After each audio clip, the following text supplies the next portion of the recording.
to meet you all. My name is Gabby, is what most people call me. I'm happy to help and facilitate this meeting, and super excited to learn from everybody here. So thanks again to all the panelists that are participating in this. So I'm going to start sharing my screen. I'm going to go on, I'm going to shut my camera off just.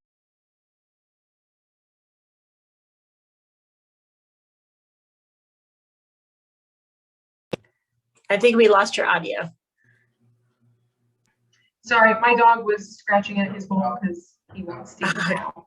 But it's not dinner time yet, so apologize. All right. Here we are.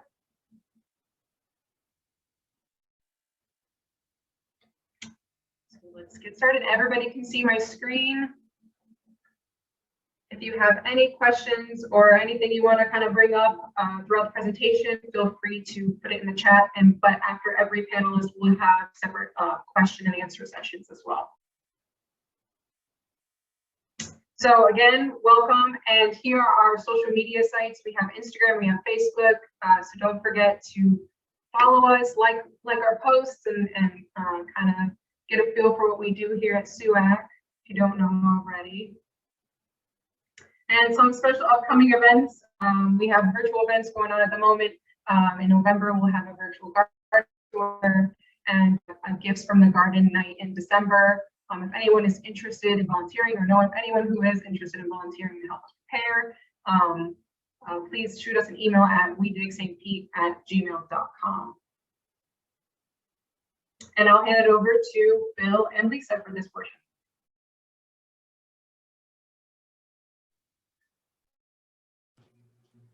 Okay, this is, like I said, a little unorthodox. We're doing a little piece about the Southside Fresh Market. So this is about garden education. Let me turn my video on. This is about garden education, and normally you have to have a garden to have garden education, but in food insecure areas, there may not be a garden accessible. So we've developed this outreach that at Southside Fresh Market. So Bill, did you want to go ahead and do your part first, since you might have to be leaving us soon? So this is the Southside Fresh Market is every Sunday on the Deuces Corner, and that is from 11 a.m. to 5 p.m. every Sunday. So it's been going on for about 4 months now, and we just had our official grand opening this last Sunday. So take it away, Bill. Okay, Lisa. Yeah, I'm part of the Southside Fresh Market, working with Lisa, and she asked me to say a few words about what I'm doing there on Sundays. And I have a home-based nursery where I grow many food plants and many unusual food plants. And I bring a sampling of them to the Southside Market and display them and offer them for sale. But the sale is only part of the presentation. The main presentation is to point out to people the possibilities and plant choices that they have to create food at home. It's I carry a lot of perennial food plants. Not necessarily. I don't carry any annual vegetables, which is the most common type of vegetables that we grow. Perennial food plants are things like the tree moringa, for example, which is arguably the most nutritious plant on the planet. You can grow that here very easily. It's a tree, but you just keep it trimmed down and utilize the leaves. Tremendously nutritious, and takes drought and very easy to grow. Cranberry hibiscus, I've had very good success with there at the market. All I have to do is let people taste the leaf, and they're hooked. They want it. It's delicious and a beautiful plant, and very easy to grow. And it will grow about 8 feet tall and give you nutritious leaves all year except for the coldest times of the year. There are a number of other plants that are available too. We don't have time to get into them here, but come to the Southside market on a Sunday, and I'll show you what's available and what's nutritious and what's easy to grow. Thank you. Perfect. Thank you so much, Bill. Yeah, this was just added like kind of at the, by the way, Bill, I am so grateful that you were able to come. I know you weren't feeling well. We missed you yesterday at Southside Fresh Market.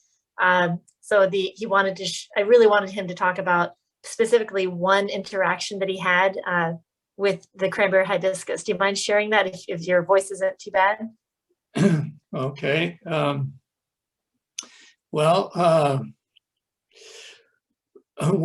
were some vendors across the street.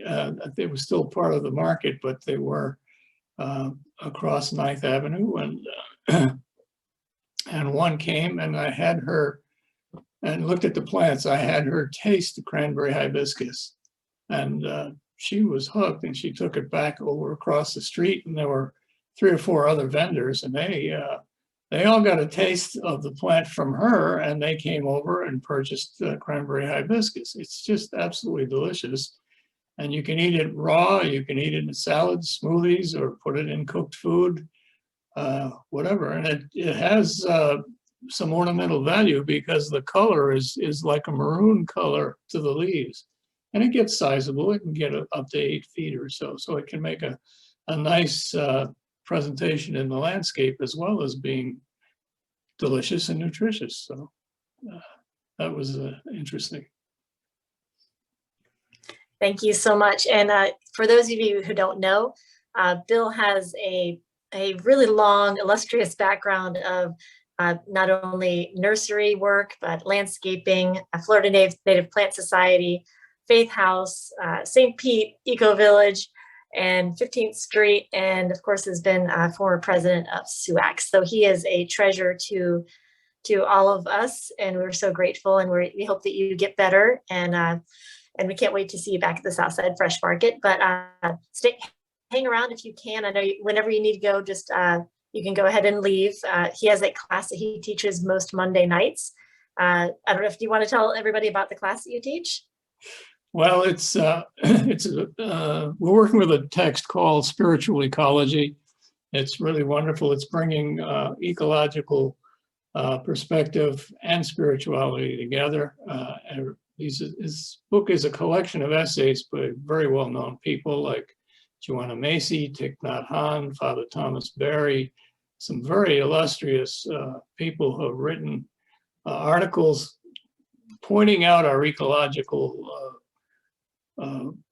mess that we're in right now, and the fact that a way of bringing a spiritual perspective to the issue is a way of resolving the issue. And wonderful articles in that book. And we have a very nice group that's meeting every Monday evening at 7 o'clock on Zoom. And excuse me, that's my phone. So I'm very pleased with the group. It's been going on for quite a while, and we'll continue until the end of August, at which time we may choose another book in a similar vein to continue. So we have usually about 15 to 20 people involved, some of whom are from Pennsylvania, actually. Very satisfying evening, usually Monday evenings. All right. Thank you so much, Bill. And I know that you do sometimes, depending on the level of COVID, give some tours. So if people were to want to reach out to you, what's the best way if they wanted to come by the nursery or arrange a purchase?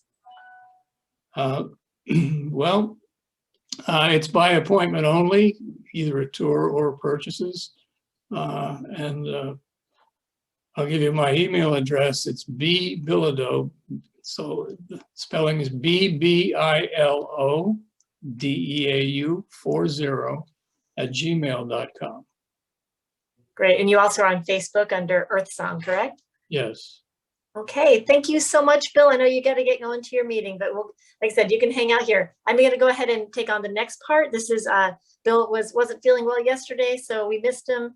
but we went ahead without him, and everyone was asking for his plants. It was crazy. Like they were asking for where was Bill, the plant guy.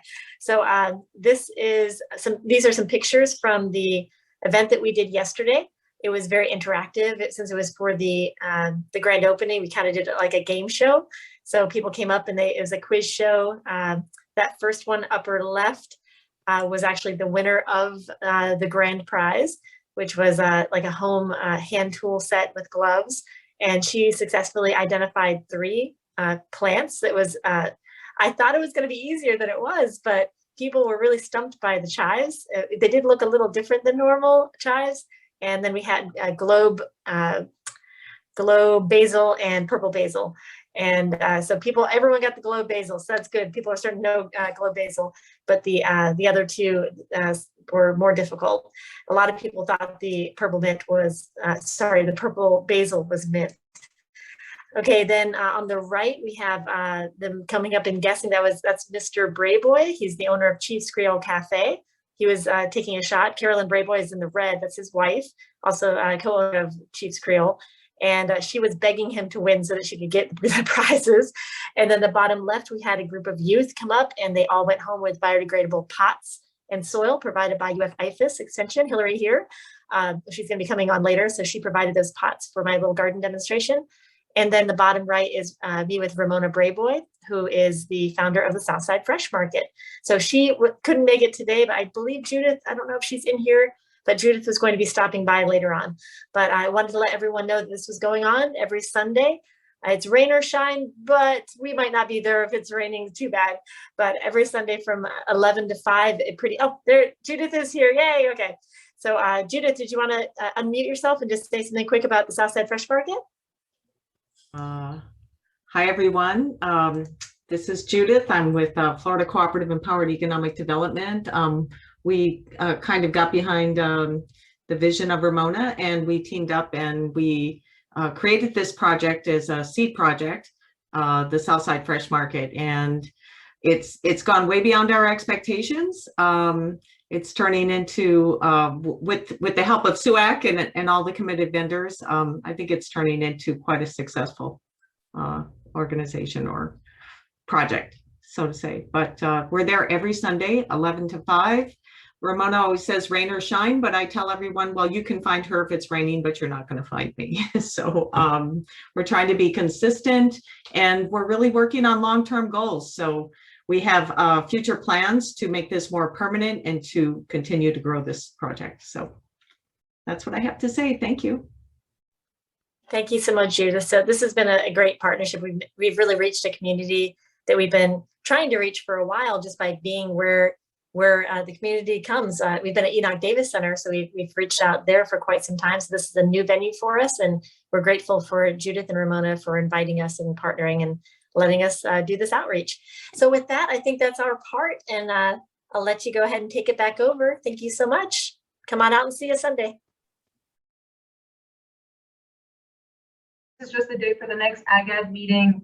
We normally would have it the first Monday, but that is Labor Day weekend. So for the next month, it will be on the 13th, so the week after. And you can go ahead and scroll next, Vanessa.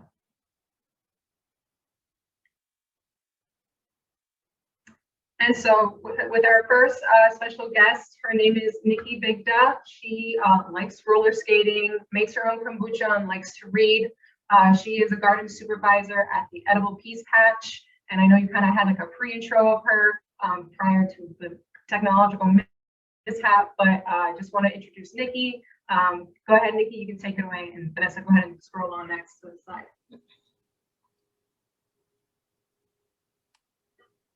Hello, everybody. My name is Nikki.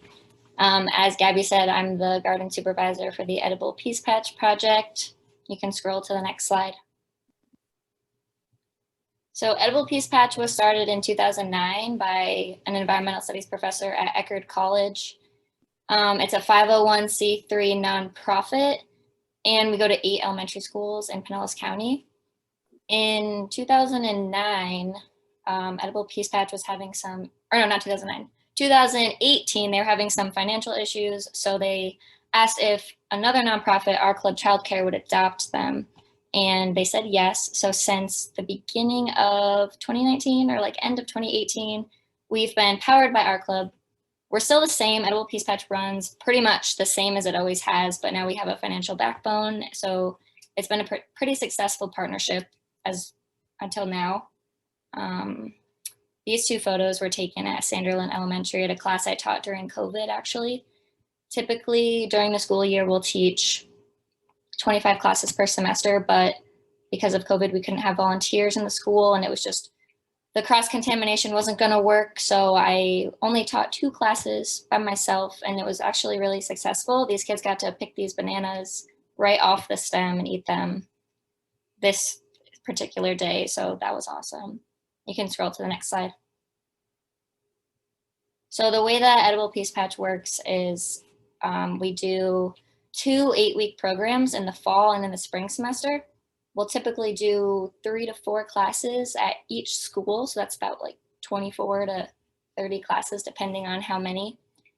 And the kids actually come out during their science class. So they learn something in the classroom, and then they come out and we basically give them the same lesson, but it's a hands-on activity, and it's out in the gardens. And the kids learn how to grow food, and they get to harvest the food, and they get to take it home. But the main objective is to teach them stuff that they're learning in the classroom. We usually leave about 10 minutes at the end of each class so that they can explore the garden and pick produce and eat it and do whatever they want, pretty much. So the gardens are more of a classroom, like an outdoor classroom. And usually Peace Patch only has about 4 or 5 employees, depending on the time of year, but we're pretty much volunteer based. So we get a lot of college students that need community service hours. We get a lot of people from the neighborhood that want to help out, and we get people like parents, and then just random people that want to do good for the community. So if anyone ever wants to volunteer with that, you have the option of working in the gardens, where we do a weekly garden work day where we clean up the gardens, or we'll build stuff. Like we've built compost bins, we've built tomato trellises, stuff like that. Or you can actually be a teacher, but you'd have to dedicate yourself to the 8-week program, and it would only be once a week. The classes are 45 minutes each. So you'd pretty much just come out for about an hour, and you'd have the same group of kids every week. You can go to the next slide. And then in the summer, in the past, Peace Patch has kind of just shut down, and we'll shut all the garden beds down. We'll like add compost in there, put in some food waste, and then cover it with cardboard and put the beds to rest for the summer. But the past 2 summers, I've been able to like experiment a little bit and try to grow some different things depending on if the school will let me. But this summer, because I still wasn't really allowed to go to a bunch of the schools, our club goes to 50 plus centers in Pinellas County and Hillsborough County, I believe. So what they had me do is go to a different school almost every day, and I would just teach a tiny little gardening 101 class. I would work with pre-K kids up to 6th or 7th graders. And it was really awesome. And these were pre-K kids, and that was really fun because some of them like don't even know anything about plants. They don't know anything about soil. And it was cool to teach them. They each got to plant a little corn seed, and they got to take it home. And yeah, it's a really rewarding experience. And yeah, a lot of people love coming out and working with the kids. I think there's another slide. I don't remember. Okay, yeah. And that's pretty much it. Teach kids how to grow food and teach them about science. And one other cool thing that we do is we do a pre and post test. So when they come out to the gardens in the first week of the 8-week program, they'll take a little survey on what they've eaten, or what type of vegetable they've tried, and then they'll answer a series of questions, science related. And then at the end of the program, they'll take the same 2 quizzes again, and we compare and contrast what they've learned. And they always have tried more veggies, because even if they hate vegetables and they hate gardening and they hate plants, they'll always try something, because I think there's a little bit of pressure because all their friends are trying stuff. So it's really cool to see those results. It's pretty much all I have. I think my contact information is underneath the next slide. If anyone wants to reach out about volunteering, we're going to start our classes in September, like probably late September. We usually do a training where we teach you behavioral management for kids, and we just teach you the gist of the program. It's only about an hour or two, but I'm not sure when that date will be. But if you're interested in volunteering, feel free to email me, or you can text that number or call that number. And we are a nonprofit. If anyone ever wants to donate, you can go to our club's website and you can go to Edible Peace Patch and make a donation. But we really just love when people donate their time because we always need extra hands in the gardens. So each school has about 4 beds, and we go to 8 schools. So there are a lot of garden beds, grow a lot of food, and you can always take food home when you come out to volunteer as well. So that's all I have. Thank you guys for tuning in. Appreciate it.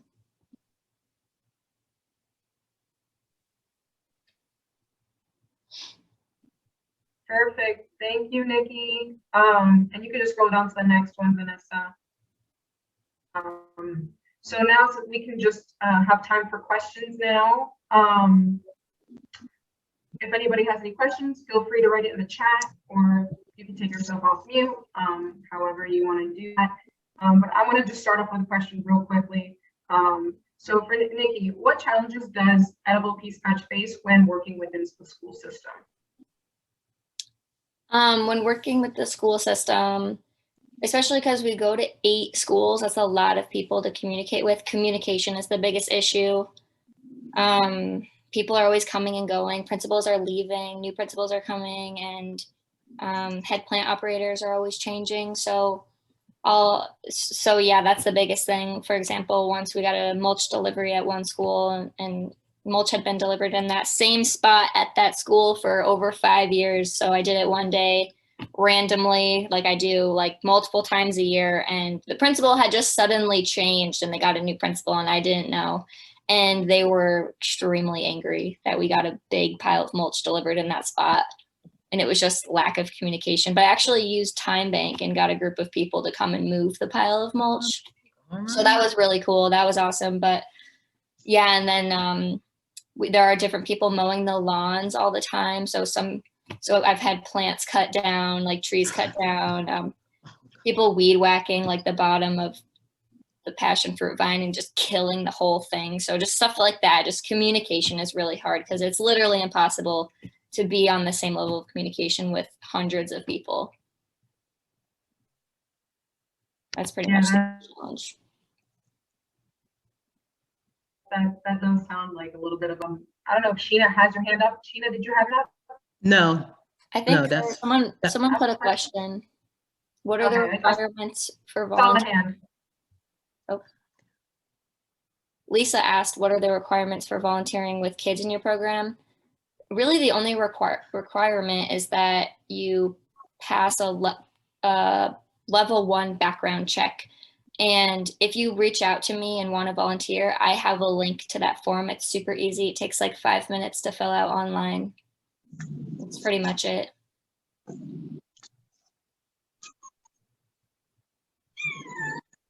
Okay, thank you. You're welcome. So we've got, next, let's share the screen. Sorry, the slides went off.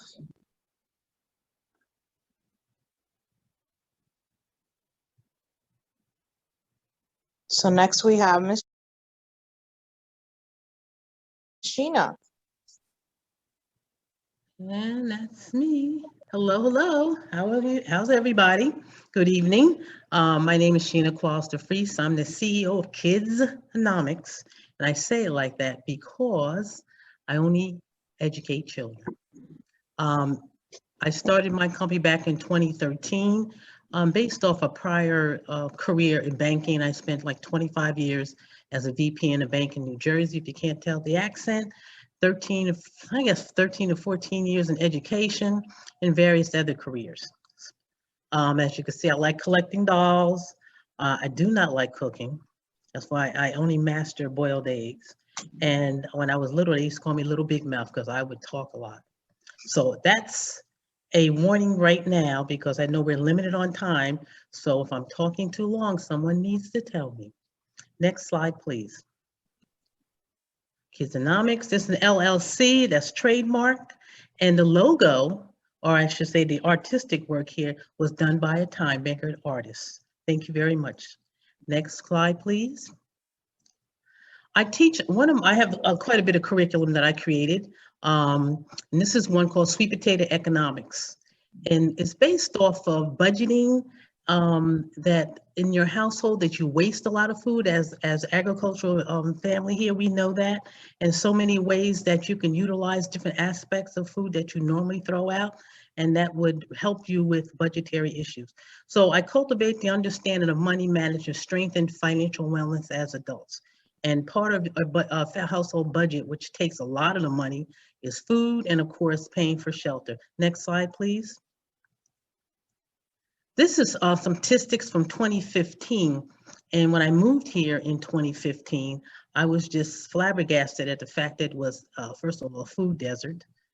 Didn't understand what that really meant coming from the north where food was plentiful. That didn't mean that everyone could afford it, but to me, going to the supermarket and living on a block where we had gardens in our backyard, it just seemed that everybody was eating or we shared. And because of the density of our supermarkets and, you know, we seemed to have enough, but really I'm finding out that I was kind of blinded to what was really going on. So coming here, I learned that there are people that really have no access to food, and it seems to be plentiful, but it's not. Am I echoing? Somebody got there. Everybody needs to mute because I hear something in my background. So this is some statistics from the Foundation for a Healthy St. Pete from 2015.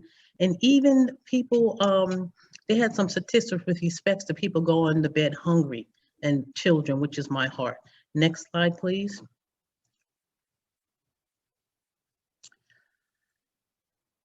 We know from being in the permaculture agriculture world that there are techniques that we use to make sure that our food has ample nutrients, which is composting and making sure we give our soil the right nutrients, which eventually goes into our body. We talk about the budgeting techniques. I'm going to talk about the results in savings and also the 4 R's, which I really find fascinating. I've been practicing here. Reduce, reuse, recycle, and regrow. Next slide, please. So one of the courses I teach, like I said, is called Sweet Potato Economics. The sweet potato is so versatile. It's been around so long and there's so many different variations. So during my class, I showed the youth various types of sweet potatoes, different colors and sizes. Now it's really funny, and I don't want to get ahead of myself, but this is one of the questionnaires that they fill out. You know, what do you know about sweet potatoes? And what do you like about sweet potatoes? How big do sweet potatoes get? Where do they grow? How long does it take? You know, how do you know it's ready? You know, what do you do to help a sweet potato grow? So next slide, please. And then we give the geographic and historical information regarding sweet potatoes. Where did they come from? How long they've been on Earth? And it's surprising to find out a variation of the sweet potato has been around since for 5,000 years. That's a long time, like a sweet potato, right? And kids are usually like, what? Yes. Where did they originate from? And then also that Christopher Columbus, when he was in the Americas or close to the Americas, he took the sweet potato back to Europe. So it gives a little bit of history about this sweet potato. It's not just a sweet potato. It has a legacy and a history. Next slide, please. I like to, and I think it's fun for youth to start their sweet potato growing in water. It takes a lot of work, or a little bit of work depending, but to me, I like doing it because I like the fascination of watching it root. You can always put it in the soil and it will grow that way as well here. But just watching the slips grow from the sweet potato is astounding. And same thing with a white potato. And a lot of times the youth are more familiar with the little spouts or slips that come out on a white potato more so than a sweet potato. So we talk about that, how to grow sweet potato, how you put it in a container of water and you watch the little white nodules come out and they eventually become roots. And then you get your slips that you take off. Next slide, please. So this is something I would bring into a classroom, a started sweet potato in various stages, so they could see the roots starting, and then they could see the leaf and everything developing on the sweet potato, and then we have the slips. And then I'll give them tell them to start a sweet potato at home, with a jar and so forth, and you have to change the water every couple of days. And then I also had to do a lesson on mosquitoes because one time one of the kids said he had these little things running around in there, and I'm like, what? And then I realized mosquitoes had nested in his water. I said, well, you're not changing it often enough. You need to do that, or we're going to have an issue in the household. So, and then I talk about the different slips and show them various sweet potatoes, how they grow.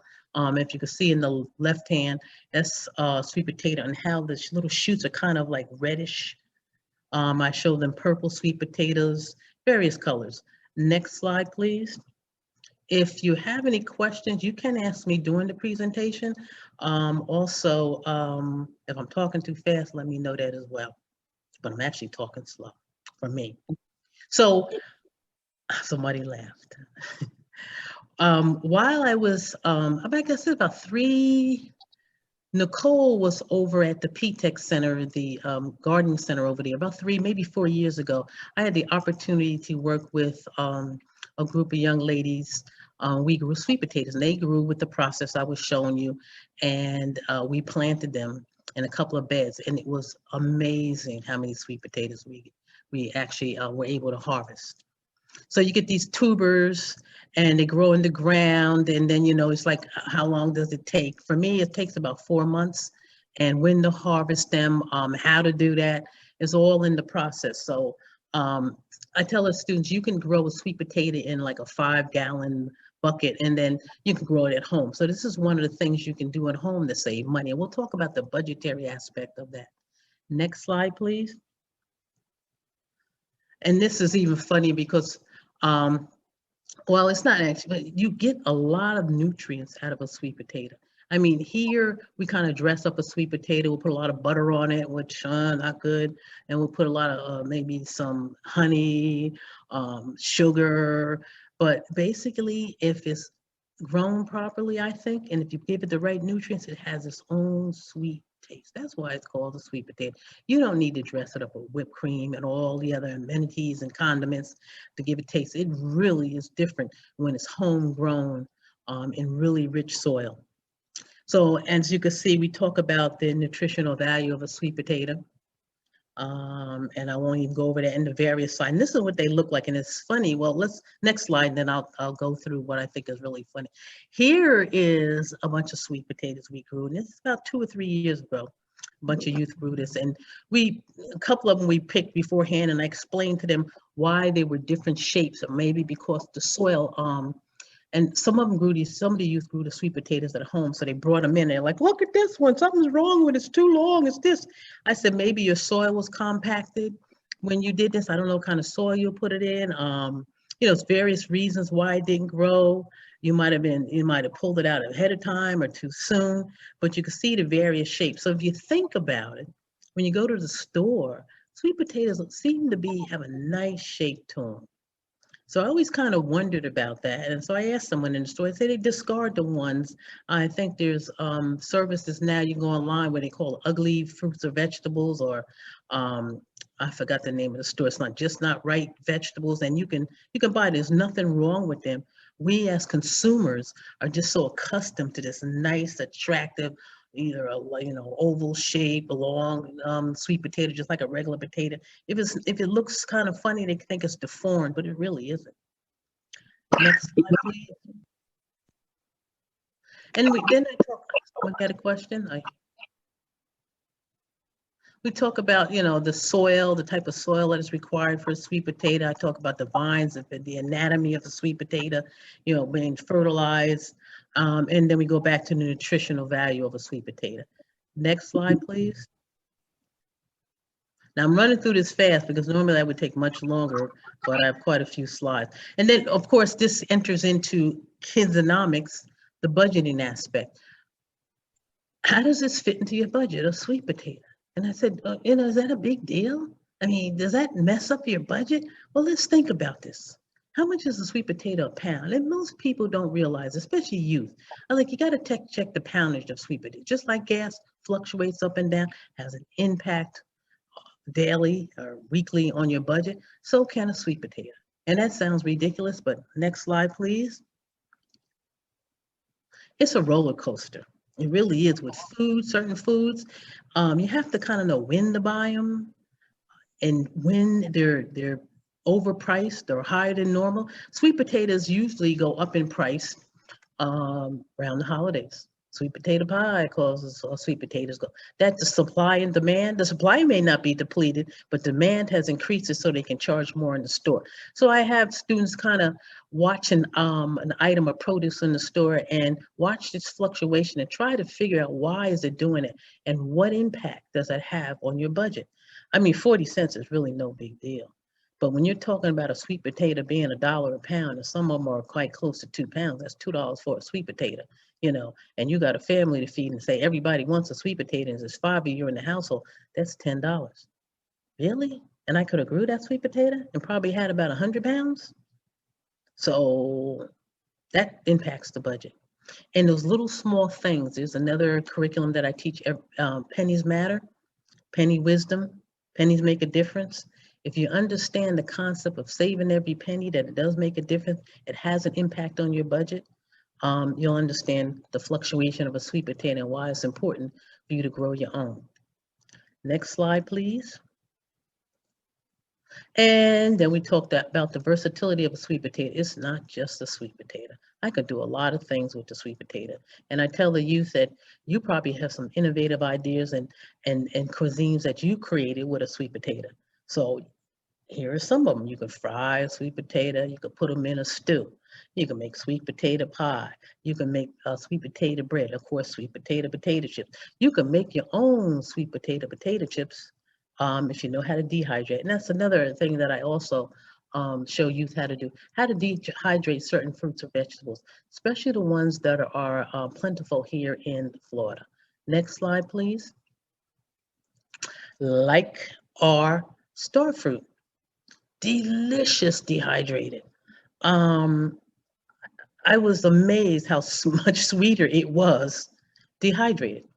And I don't know if anyone has ever done that, but I mean, these certain time of the year, star fruits are plentiful. They're laying all over the ground, and I try to get them before the fruit rats get to them.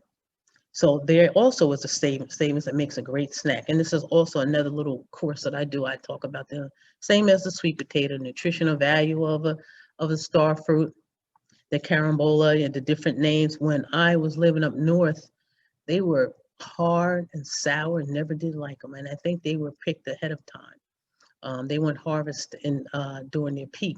They were harvested before they were really ripe and sent up north. So they weren't really that good. So I never got the taste of the juicy essence of a star fruit. Next slide, please. Then we talk about of course, the food pyramid for youth and, you know, how you need to have more fruit and vegetables. How do you get that into your diet in the various ways, like a sweet potato, how you can prepare it different ways, and you could put it in a smoothie. I whip my sweet potatoes up a little bit of milk as a dessert. You know, rather than have the crust for the sweet potato pie, I don't have to put sugar or anything else in it. I might put a little cinnamon on it, but various ways you can use a sweet potato. So it's not just a sweet potato. You don't have to put butter all on it. Next slide, please. So here's another course that I do, and this is a 3 R's, but it's actually, I call it 4 R's as well. There's various vegetables that you can grow and fruit that you can grow from the parts that we discard, like the fennel, the bottom part of the fennel where the root is at. You can regrow that. I grow scallops all the time at home, onions and garlic. The fun one I like is ginger and pineapple. I have right now I had 7 ripe pineapples. 3 of them were eaten by my local squirrel crew here. The other ones I salvaged. Of course, you could do sweet potatoes. Celery is just amazing. It's really fun to grow. So this is another course. And everybody, we just talked about lemongrass, I can think prior to the meeting. So cabbage. So all of these vegetables you can regrow and reuse, or if you don't, put them in your compost. We talk about the importance of that composting as well, so you can continue to find ways to save on your budget. Next slide, please. I believe every child should have their own garden. This is a young man that I had the opportunity to work with at Camp Summer Quest with Denise Ford Academy, about two summers ago or 2 years ago.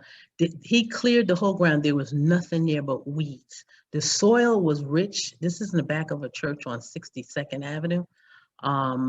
Apparently a couple of years ago, someone had tried to start a garden, but there was problems with the irrigation. You had to carry the buckets of water. So this young man said, I can do that. I want to grow. I said, okay, you clear all the weeds out and rake it. The soil was good, and we planted. It was unbelievable. And I called him the one shovel farmer. Next slide, please. And this is what he did by himself. And at the time he was 9. He was so proud of himself. The cabbage was unbelievable. It was delicious. We had so much, we gave cabbage all the way back. We have 4 or 5 more plots, and he would carry the buckets of water and water them, and we would pray for rain because we felt bad for him, but he did it on his own.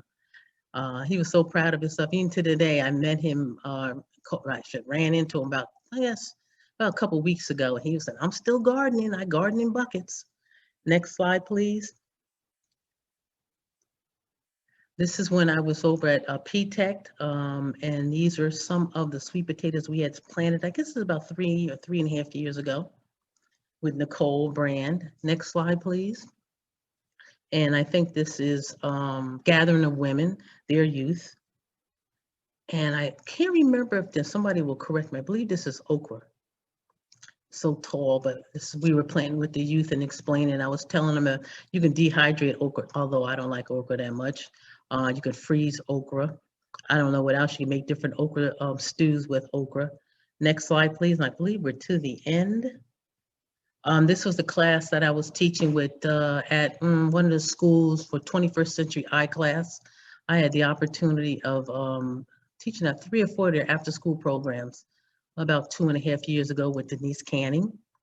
And again, talking about sweet potatoes. As you can see, I brought a sweet potato with the roots out, and we talked about the sweet potato, you know, how you could do this home. Each child went home with a sweet potato and a pineapple top, a crown, I should say, the plant. Next slide, please. And this young man here, he also started a garden, and we did the hibiscus and moringa. And we did a little research. We were sitting inside at Camp Summer Quest, where he was learning about moringa, the miracles of the moringa tree and hibiscus. Next slide, please. And this young man, this is part of me telling you how to save your money, put it in your pouch. And that's my presentation, Kidsonomics. And I will put my information in the chat because it's at the top. Or is it at the bottom? Did I put it at the bottom? One more slide? I'm sorry, go back up. I might have put it at the bottom. Oh, nope, okay. Well, I sit on the board at the St. Pete Time Bank, as well as I'm the youth, YTB Youth Coordinator. Centertown Community All-Stars is a group organization, nonprofit that I like to support with art and various things. Camp Summer Quest, I also volunteer there. Thank you, Sheena. You're welcome. I switched over to my phone because it is more reliable, so you can see me and hear me perfectly fine. Great, great, Gabby. But I love the keep your money in your pouch. I love Keep that. your money in your left pouch. there. I love that. And we'll just open it up for questions. If there is anybody who had a question for Sheena regarding Kidsonomics, what they do, how you can learn more about it, please feel free to write it in the chat or unmute yourself. I was trying to actually put my information in the chat. I don't know why I can't click it and it doesn't go through, or did it go through? Did you see my contact information in chat? I put it in a while ago and I can't see it. Let me try it again. I'm tapping on it and it won't. Maybe you sent it to somebody individually versus sending No, it to everyone? it says everyone. I'll try it again. Well, we can share that information too if you still become unsuccessful to make that happen there. No problem. Okay, cool. Okay. So we'll add it. We'll add that also and share I appreciate that. it. Yes, at the top. I believe I keep it at the top. I Don't know why I didn't put, I got to put it at the bottom next time. I have your email, Sheena, so if you want me to I can drop that in the chat for you. Perfect. Yep, that's perfect. Thank you very much. Perfect, we'll do that. Okay, so if anybody has any questions for Sheena, now's the time. If not, we do have a session at the end for questions too. Okay. Perfect. Alrighty. Thank you, Sheena, so much. You're welcome. That was my pleasure. All right, and we'll go on to the next. If you want to slide on to the next one, Vanessa. So we have Anna Scott. She is an urban homesteader, exceptional student educator at Gibbs High School. She works the Gladiators Growing for Good Gibbs and Gibbs Grub Hub. Loves learning, sharing, and growing. All around crazy plant lady. Her childhood nickname was Anna Banana. And as you can see in that picture, she's living up to the hype. So I'm going to turn it over to Anna so she can get her presentation going. Hey, thank you. Well, I'm Anna Scott, and I've been at Gibbs. This is my 16th year at Gibbs and my 20th year teaching. I've always done exceptional education, and I found that using the garden was the best way I could be dynamic with my students. So you can go to the next slide. So this is one of my years past. That's my crew of students. I run a program right now where my students have graduated. They all are in a program for students with intellectual disabilities. They're between 18 and 22 years old, and our focus is independent living skills and pre-employment skills. So that was my crew from 2 years ago. You can see if you go down 31st Street, getting toward the interstate on-ramp, you'll see our garden. It's right in the back of the building. There's a sign on it that says Gibbs Garden. And okay, let me see. I think below that, there we go. Seems like there was one picture that was missing, but anyhow, so we use the garden for all sorts of things, and I've been there 16 years. So we've done everything from a market garden where we sell to staff, and then we would use that, as our little business to fund our class and to teach math and science and English and everything. We've done a salad business. This last couple of years, moving from the high school students to the 18 to 22-year-olds, we've incorporated more cooking skills because now we're not focused on academics so much. So the one young man there is with a gentleman I work with, and they're preparing a healthy snack from the garden. So every day we prepare something to share with the students. And I think we usually try over 40 or 50 vegetables, fruits, herbs, leaves, whatever we're growing. The young man down in the bottom with the spoon in his hand, I think we were trying persimmons that day. So we try a little bit of everything. The picture above is a couple of the students. We do vermicomposting. So we were sorting worms and compost that day. Everybody got to put on some gloves and get up close and personal with the worms, which is a pretty fun experience, especially when you introduce that idea to the kids. But it quickly becomes something that they want to be the one in charge of feeding the worms, taking out our scraps and making sure that we reuse everything. So you can scroll up. We have been fortunate enough to receive several donations and have many partnerships. That tower garden there, two of the Florida UF Extension Service agents had built a tower garden for us. Some years I have students that have some physical challenges, and maybe bending over to get into the garden is difficult for them. Sometimes I have students who are blind, or a combination of all these things. So we have our regular gardens in the ground, our beds in the ground, but we also have the tower garden you see there and a couple of other elevated gardens. We'll do sensory gardens if students have visual impairments. It really depends on who my kids are each year because it changes a little bit. So the young man on the right with the black hat was visually impaired. And so he was packing seeds for our seed library. So we have students who may be completely physically independent, or as this young man needed. I came on here because it's a SWAC's meeting. And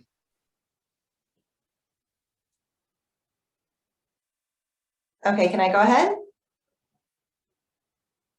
Okay, I'm gonna go ahead. The young man there needed hand over hand. So he was packing seeds for our seed library, but he needed some extra support. So every year it looks a little bit different depending on what our students need, what their interests are, and what community connections we can make. We love doing projects with whoever. I love crazy ideas. I love new people. I love just connecting with anybody who's interested in growing food and hanging with the students and having a good time. We didn't do the seed library last year because of COVID, but hopefully we will be able to do a version of that this coming year where we'll save the seeds, clean the seeds, package them, and they'll be available at the front of Gibbs High School to anybody from the community that would like to come in and grab some seeds. So you can go to the next slide. And another couple of people that we connect with, Miss Hillary has come out many times to do lessons. We did virtual lessons with the kids last year. One of the things that happens in my my particular setting, because I've been the high school teacher and I'm this extended transition teacher, I've had some of the kids for 8 years, 4 years of their high school experience and then 4 years of extended transition. And they need to hear somebody else, right? We need somebody new to come in with new ideas and new enthusiasm. So we're always trying to connect with new groups or individuals who want to come in and share with the kids. So Hillary's there. I think they made some tea out of butterfly pea and lemongrass that day. So it turned a beautiful color and it was really lovely and tasty. Bill Bilodeau, who years ago was part of the group that helped originally start the garden and put down the lasagna bed, I guess. We had a group come out from Gaia's Guardians and help start the gardens behind Gibbs High School. But he's there. One of our new projects is we are now managing the large garden at Boyd Hill Pioneer Settlement. So we've been doing that for the last 3 years, and Bill came out one day to help us plant seeds and get things ready to go there. And the two young men with their arms around each other, we have a couple trays of, I believe those were collard greens, but we've connected with Seed Savers Exchange, and we'll do seed trials for them in the various gardens so we can keep track of the data for the different seeds and then use them for our cooking curriculum. We send food home with the students, and we've gotten into a new project with a pantry as well. So if you go to the next slide. Oh, one of the things that I really love to do every year is involve the staff. Any wellness programs that we do on campus, our class will provide some sort of dish that's based on something that we've grown, whether it be a tea from the garden or some sort of small appetizer or something like that, so that we can constantly, share information and about our program and what we're growing and information about nutrition and fresh foods and gardening.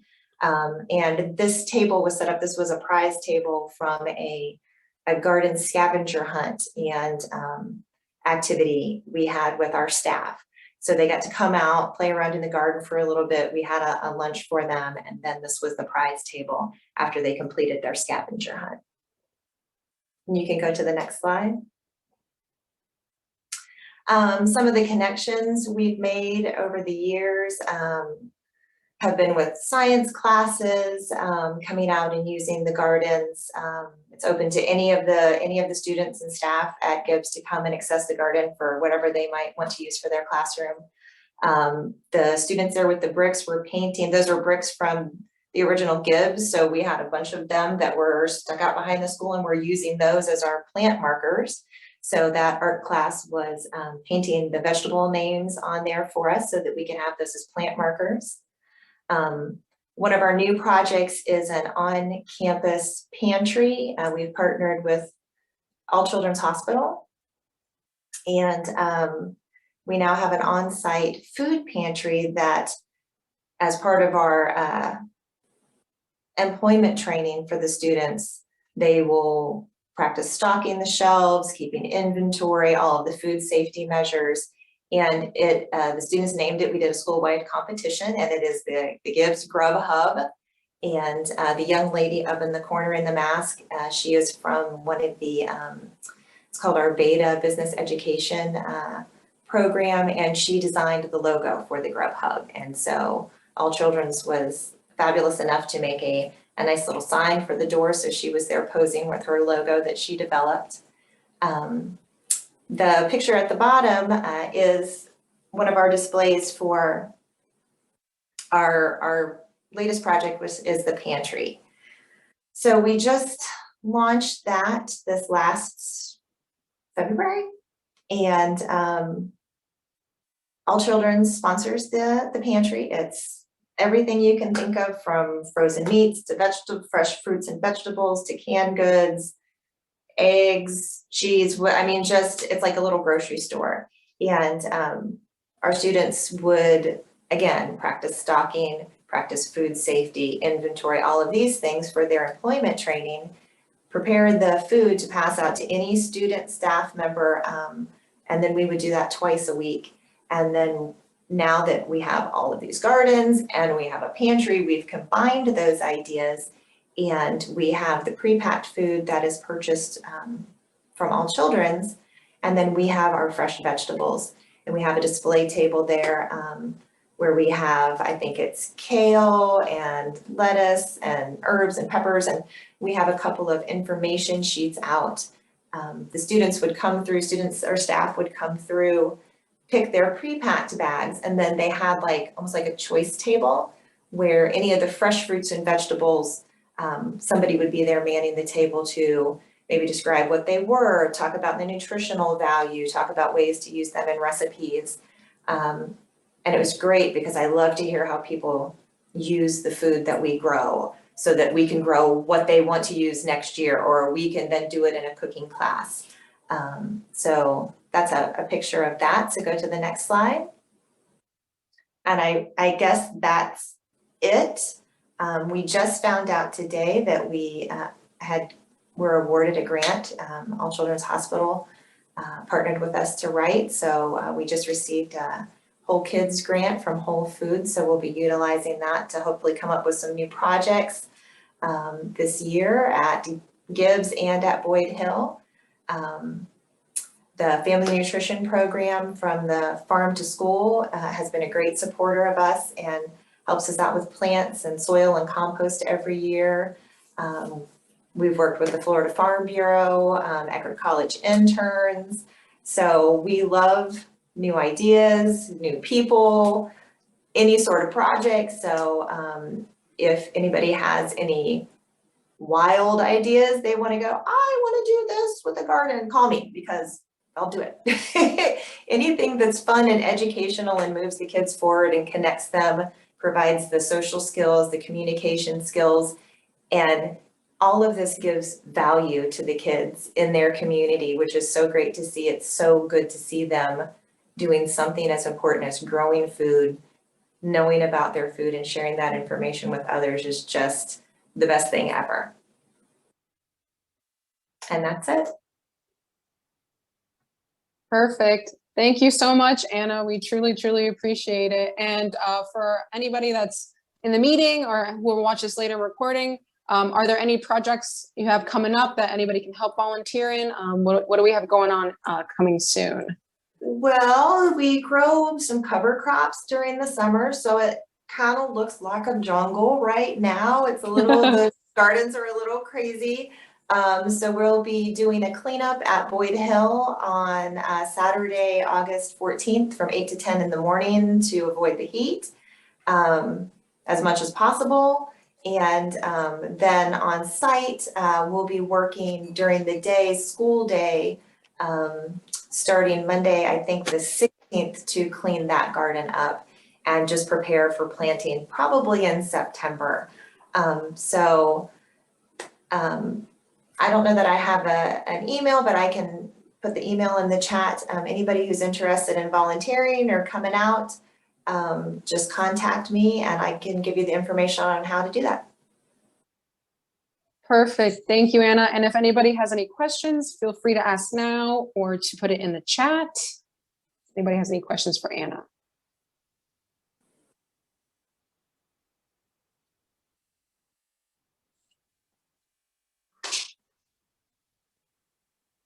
And Lisa loves you, Anna.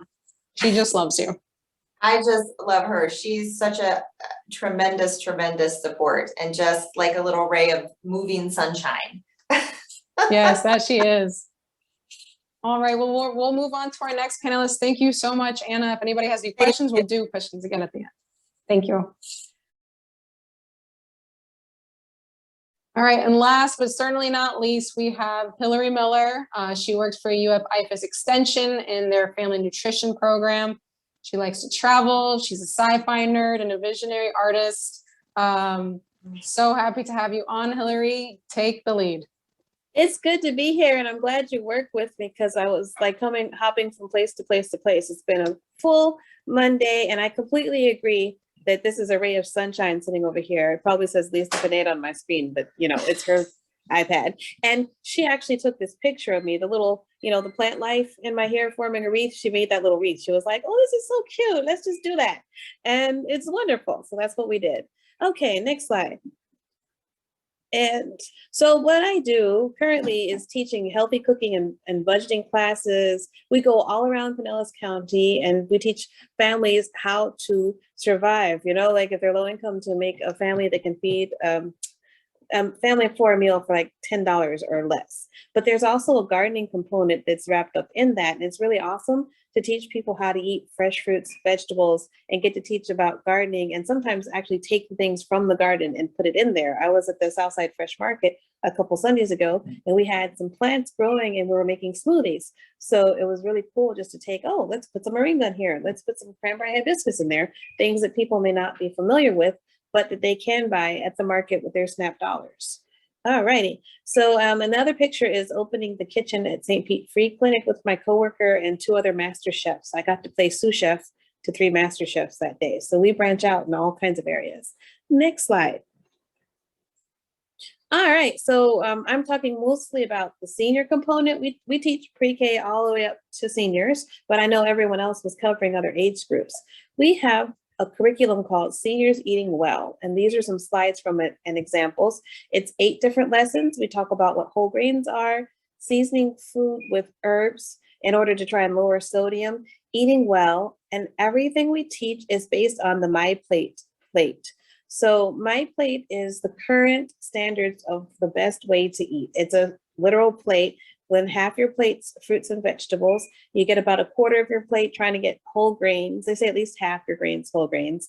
Lean are low fat, protein, and then your dairy. So if you don't drink dairy, you can do substitutes like things like soy milk and things. It's just trying to get the calcium in there. And this is a really great curriculum because it's a PowerPoint. So if a place has some electric and you can take your laptop, and there's plenty of handouts and things to go along with it. And we travel. So it could be a community center, a senior living facility, any place that you can hold space up. You could teach this outdoors even. And I really like this curriculum.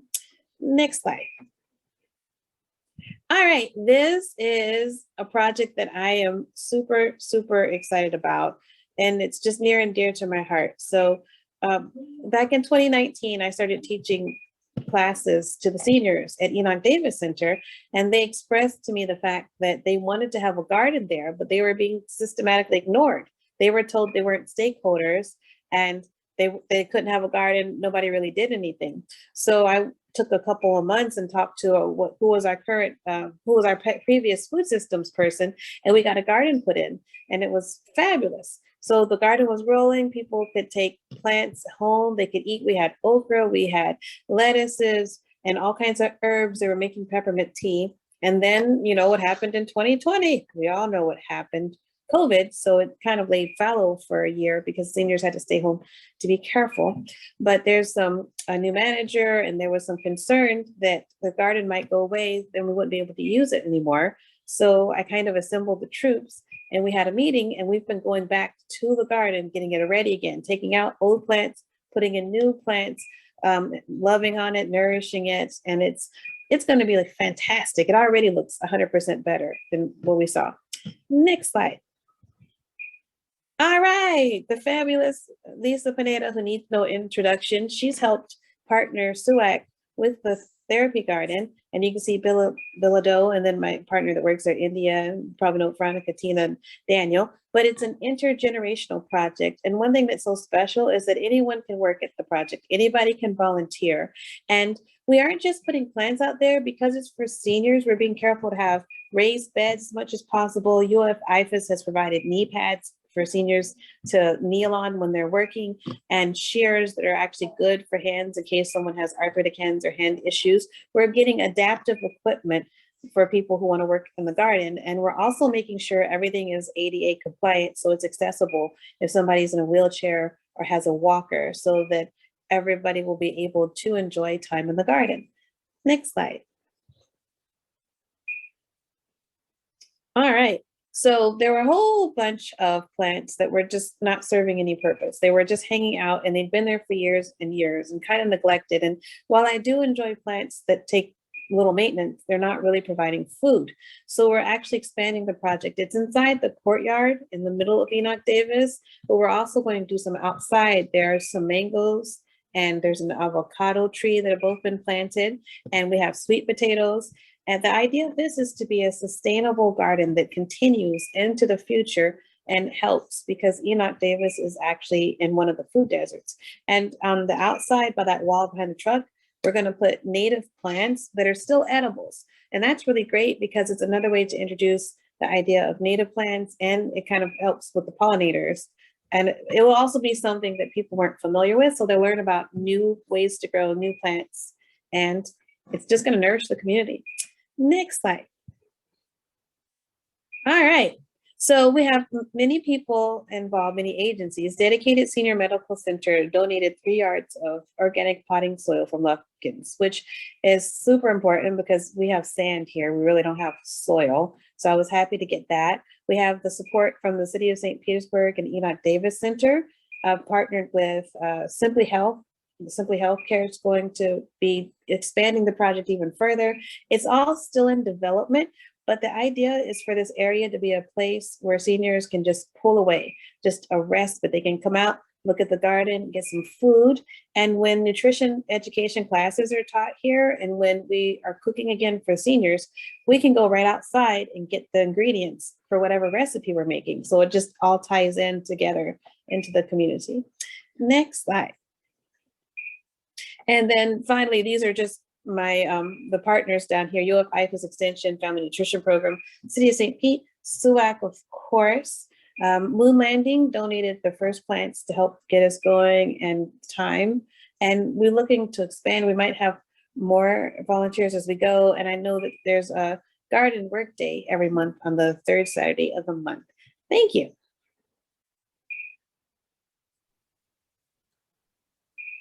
Thanks so much, Hillary. I have a question. Where do you teach your classes, and do you teach other curriculum? Excellent, perfect question. So I actually teach throughout all of Pinellas County. So anywhere from St. Pete to Tarpon Springs. And if it's not myself, one of my coworkers can do it, because we go south, mid, north county. And we have Eat Healthy, Be Active, which is any adults. It doesn't have to be seniors. We have one called YUM, which is Youth Understanding My Plate. So that's elementary school. And we have Yummy, which is the edition that's for middle school. One of my favorites is gardening for nutrition. And I've taught that in elementary and high school, and I've taught it to middle school.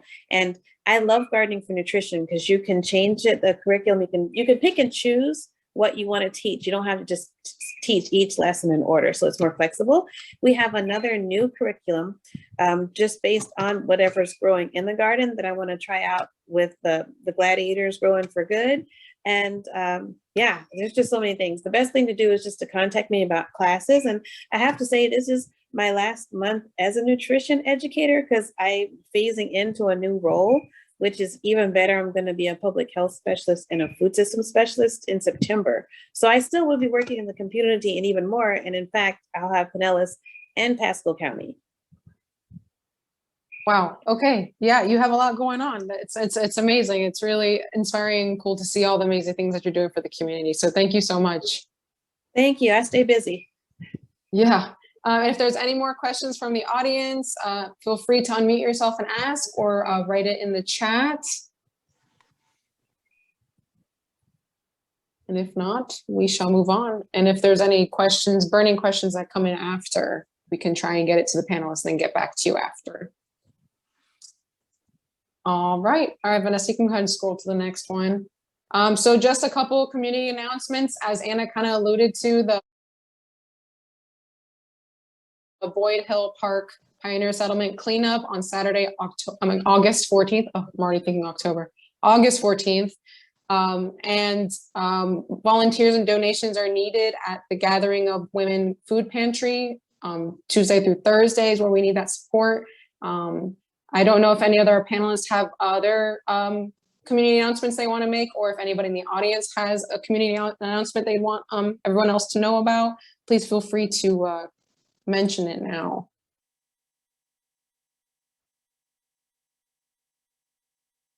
Oh, Zoe wrote a question to you, Hillary. Do you have to be a nutritionist to be a nutrition educator?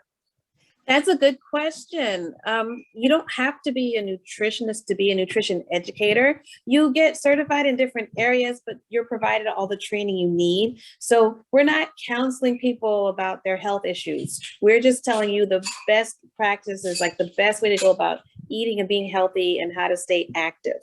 If you need something really in-depth, that's when you go to like a doctor or a nurse or a nurse practitioner or a nutritionist. Great, thanks, Hillary.